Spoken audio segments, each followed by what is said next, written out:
ધોળકા વાસણા ગામ પાસેની કેનાલમાંથી મૃતદેહ મળી આવ્યો હતો।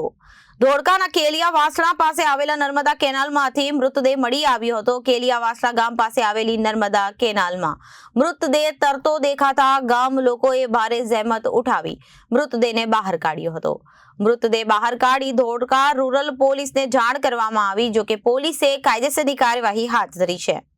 કેલિયા વાસણા ગામ પાસે આવેલી નર્મદા કેનાલમાં મૃતદેહ તરતો દેખાતા ગામના લોકોએ ભારે જહેમત ઉઠાવી અને મૃતદેહને બહાર કાઢ્યો હતો।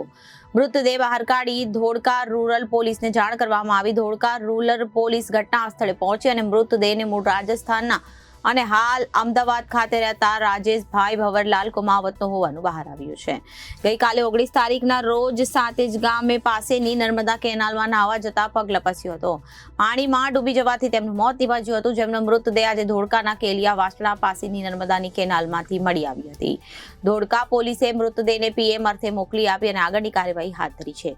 Reporter Mahendra Makwana, Janadesh news, Ahmedabad.